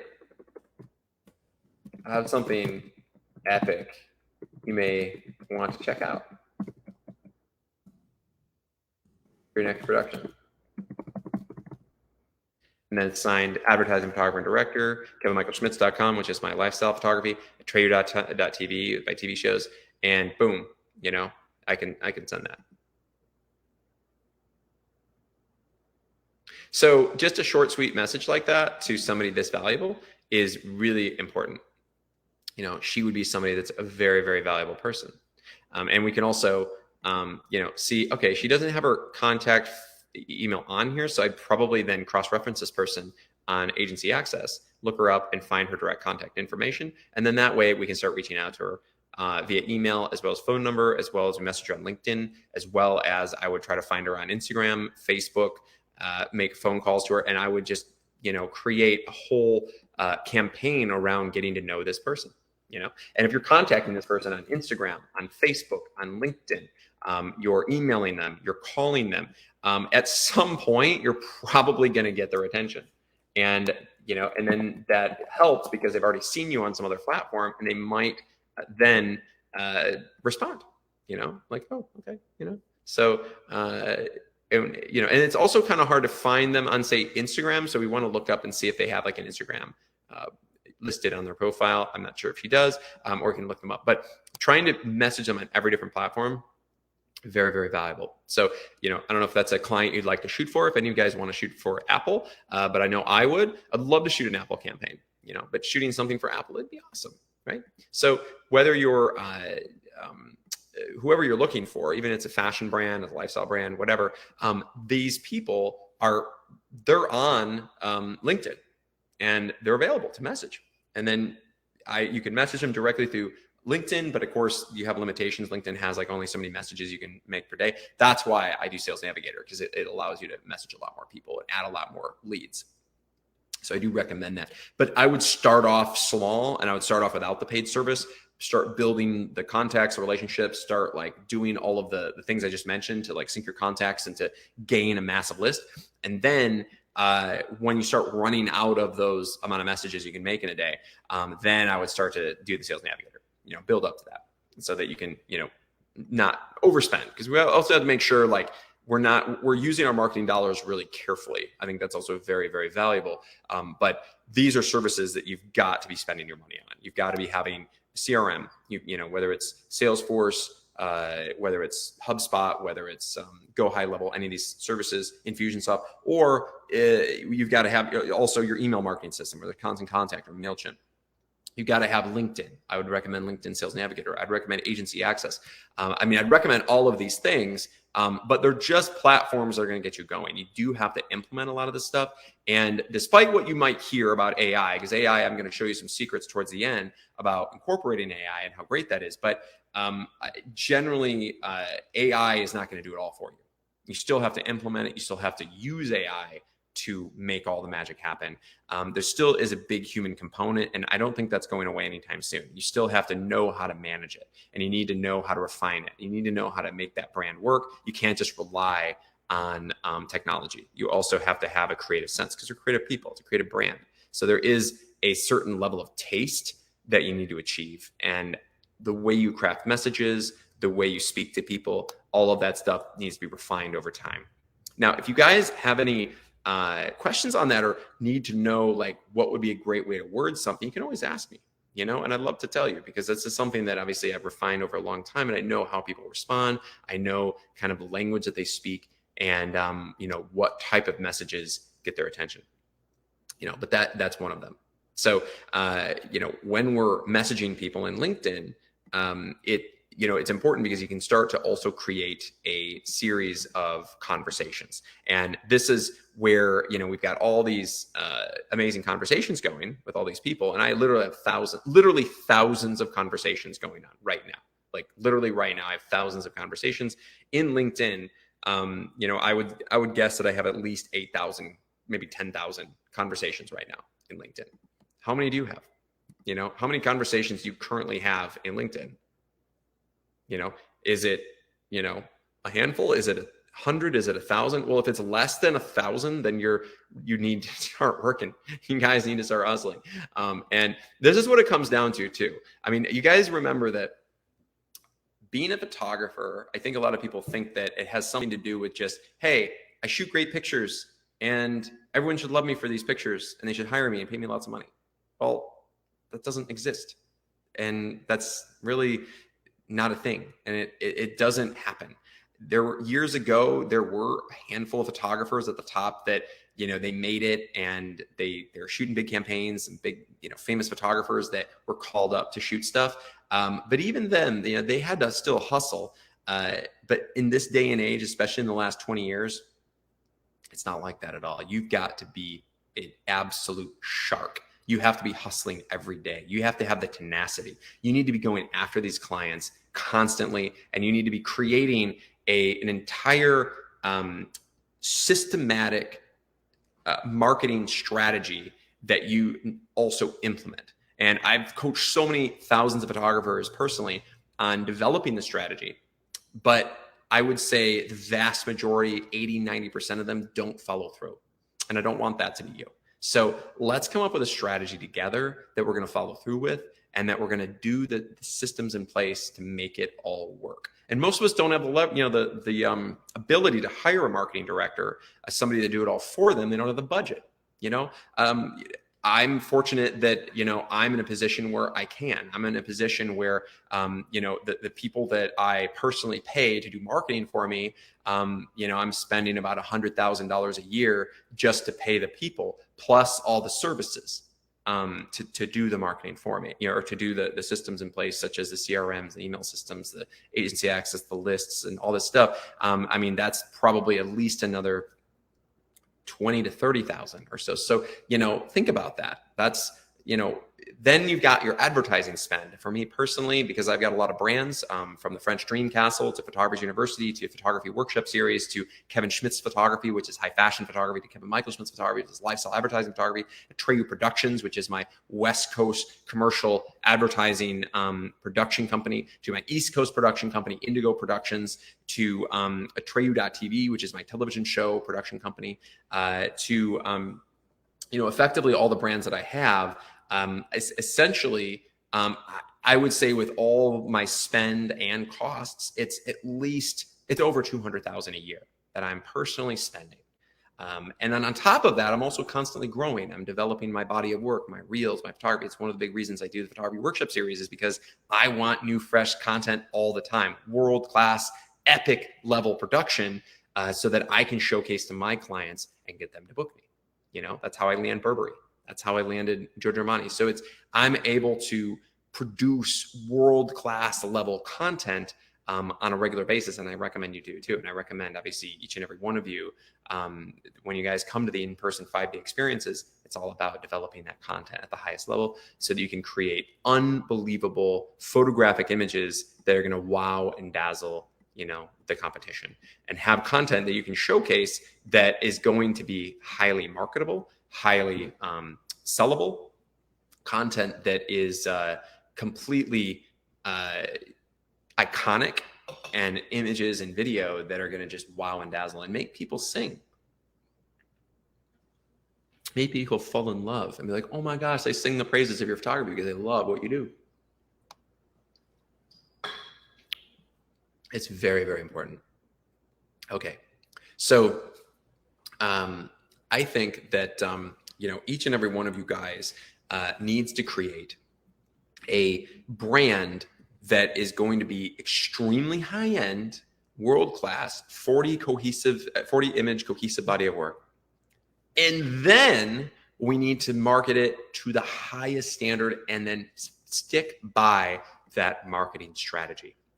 Okay, because so many of you guys are not sticking by that. You might, essentially develop this amazing photography and this amazing brand, but you're not sticking by the strategy that it takes to actually implement and book the jobs that you've always wanted to do, the stuff that's going to really, make your stuff successful. And that's why, I can't tell you enough how important it is to actually make the actions to be successful. And when I say actions, I'm talking about all the details. I'm talking about the email broadcasts.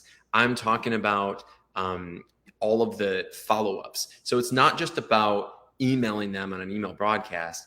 It's also reaching out to them on LinkedIn, uploading their entire list to LinkedIn, connecting with them, messaging them on LinkedIn personally, messaging them on Facebook, finding them on Instagram, message them on Instagram. Now we got LinkedIn, Facebook, Instagram, personally emailing them, following up after they've opened the email that you've sent to them. Call them, phone call them again. If you can't get through, keep calling. But so many photographers just basically give up, and they give up because they're having a hard time getting a hold of people. That so many photographers give up because they think, oh, well, there's, unreachable or whatever. Well, nobody's unreachable. Okay. There's always a way to reach somebody. It might be a lot harder, but every important person, even a celebrity, there are ways in which they are reached. They are those even celebrities who are very, very hard to get a hold of. If you pay enough money and you have the right publicists that you're speaking to and agents that you're speaking to, you can get in touch with them. But remember, there are always ways to get in touch with people. And ad agencies, they're not that hard. You just need to be able to be extremely persistent, and you need to have the tenacity to go after them. But I think that most people are just unwilling to put the actions into place, and I think that that's what really kind of bothers me, is that you guys, you've got to be able to do the actions. You've got to. It is absolutely critical, because if you don't do the actions, none of this stuff is ever going to work. And when I say the actions, I mean all of the follow-up, all of the phone calls, all of the personal emails, all of everything that I'm talking about. It needs to be systematic. It needs to be every day. All of this stuff needs to be happening. And if you're not doing it, then we've got a bigger problem. We've got to make sure that you guys, if you care about your career and you care about being successful as a photographer, you've got to start to actually implement it. So, I want to see, I coach so many photographers where they're doing incredible stuff, but then when it comes down to, and then they start marketing and they're all excited, and then they wonder why nothing's happening. And it's like, well, nothing's happening because, how many calls did you make today? How many emails did you send out this week? I don't know. Me personally, between my brands, I send out at least 2 million to 3 million emails a month. When I started out in my career as an advertising and fashion photographer, I would be making 200 calls a day, easy. And when I was very new, I didn't have the clients yet. I didn't have any shoots booked. So I'm in my early to mid 20s, and I'd be making 200 calls a day, 5 days a week, until I started getting jobs. And then when I started getting jobs, then I would be scaling that back, maybe bring it down to 3 days a week, bring it down to maybe 2 days a week, but I wouldn't do less than that. Even when I'm booked and I'm busy, I'm doing campaigns and stuff, I'm still doing minimum 2 days a week, at least 200 calls a day. So are you making 200 calls a day? And if you don't want to do that, well, guess what? That's what it takes. That's what it takes. And if you don't want to do that, then hire somebody to do it. But it's not always the best thing, because oftentimes those people that you hire aren't going to do it as well as you could, because they're not you. They're not selling you. You can also get an agent, but of course that's really hard to do, and you have to have big opportunities to leverage to get agents. Otherwise they're not going to work with you. So that's, I think, really, really important. All right. So just make sure that you're reaching out. Now, Prince William asks the question, besides calling, what about texting? Yeah. Well, Prince, that'd be great. You can definitely text them if you have their personal phone numbers, but most of these people, you're never going to have their personal phone numbers. It'd be great. I wish we had all the personal phone numbers. You're getting their work number, right? So the work number, you're not going to be able to text it. You're going to have to call it, right? If you can get their phone number or their personal phone number, fantastic, sure. But I still recommend calling over texting. Texting is like the ultimate way of just non-confrontational reach outs. And I personally think it's a terrible, terrible thing to do, a terrible idea. I don't recommend texting. I definitely don't recommend texting clients. Always, always, always, always, always call them. And if they avoid you, then, call them again. And if they just will not talk to you, then you could text them to prompt a call. And then when you then get to speak to them, I'd recommend getting on a Zoom call. So all of it should be about getting on a Zoom call for a client, whether it's a consumer client, commercial client, or if you can meet them in person, it's even better. But if it's just over the phone, it's going to be tough. It's going to be really tough to really showcase who you are and how your brand is going to benefit them. It's going to be a challenge. Yeah. So, so guys, I think that remember, what it takes is going to be probably a lot more time and energy than you probably think. But it does require a massive amount of reach out, follow up. Okay. So I've had an amazing marketing director come on and speak in the past on our last marketing experience. And his name is Michael Sterling, and he gave some great advice about, he literally, what he does is he markets photographers. Like, that's literally his career, he is a marketer of photographers, which is great. It's fantastic. And he's worked with tons of my photographers over the years. But the challenge that he would always run into, and he would always tell me this, is like most of these photographers that book him and they pay him money to like market their work, and on LinkedIn and even through emails and stuff like that. But generally it was like through LinkedIn messaging, he would generate all these leads for them. But then they wouldn't follow up with those leads. And then they would blame him for not getting them booked. And it's like, well, that's not his job, is to get you booked, is to market you. Those are two very different things. Booking the job and marketing the job are completely different. So you guys need to remember that it's a completely different experience to essentially book the job as opposed to market the job. So just be really, really aware of that and making sure that you are, actually following up with leads that he produces, or if you are marketing yourself, which you all should be, making sure you're following up with any possible lead that's coming through, anybody that shows any remote interest or even responds to you, that you're calling them, you're emailing them, you're messaging them, you're getting them followed up with, to make sure, that all of these people know who you are. I mean, that's absolutely critical. It's absolutely key. So, all right, if you guys have any questions, I'd also love to take them. Right now would be a good time, and we can even take questions from the audience. So if any of you guys have a question, I can even put you on, and I can, have you ask it live. So let me know if you guys have any questions so far about this. Now's a perfect time.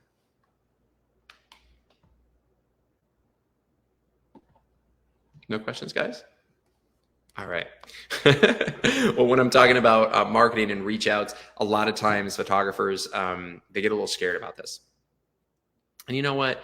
It's not as scary as you might think, but a big part of being a marketing and sales director for yourself is it does take the constant follow-ups. It takes, getting in touch with people on a regular basis and making sure that they know who you are, right? You can't just use all just passive ways, which emailing somebody is a passive way. I don't care what you say. Like texting somebody is a passive way.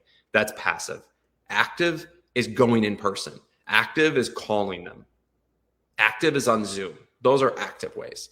And you know what? I know it's easy to do it the other way. It's more like less threatening. It's less scary and everything like that. But it definitely is something that is really important. And you guys got to be able to follow through with all of these things I'm talking about. Otherwise, you're going to have some challenges. Also, I would love to, at this point, before we have a panelist on, I'd also love to kind of do a marketing strategy for one of you guys live, and kind of talk about what your brand is, where you want to go, and kind of what's next for you in your photography. So, and then we can come up with a full marketing strategy to benefit you that's going to kind of help take you to the next level. So if any of you guys want to volunteer, and we can do a full marketing strategy for you live right here on this workshop. So, so go ahead. If any of you guys, I've got all these amazing photographers on, Shannon, we've got the great Shannon Bright, or Prince Williams, Gene Belitsky, Stephen Paul, Wheaton Mahoney. We've got all these great photographers on right now. Teresa Lovely. If any of you guys want to do a full marketing strategy for your photography, we can get in depth about that, and we can totally get you rocking and rolling going forward. All right. Okay. So, Jean wants one. Melissa Sheets wants one. Okay, fabulous. All right. Anyone else?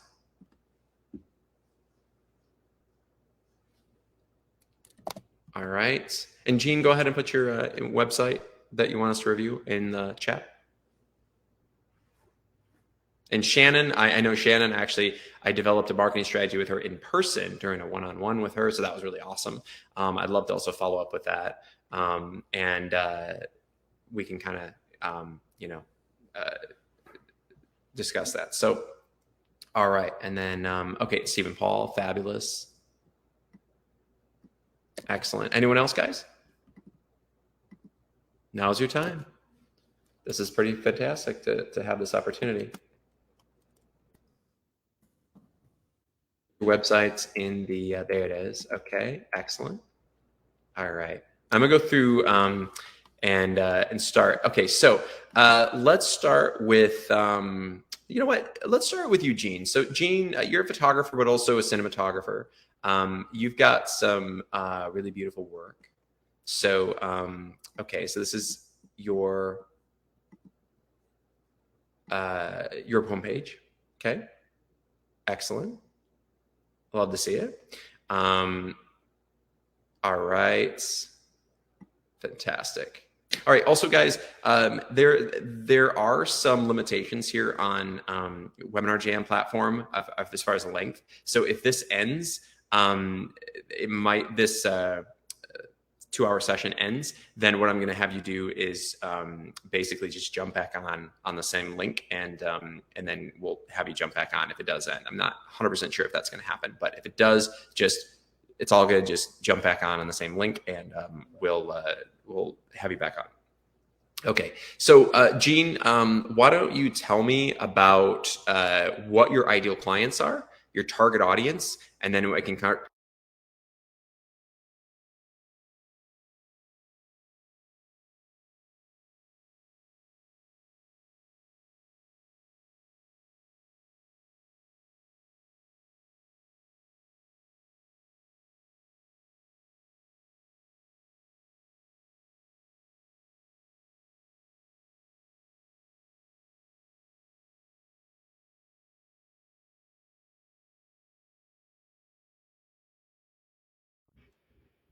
Hello?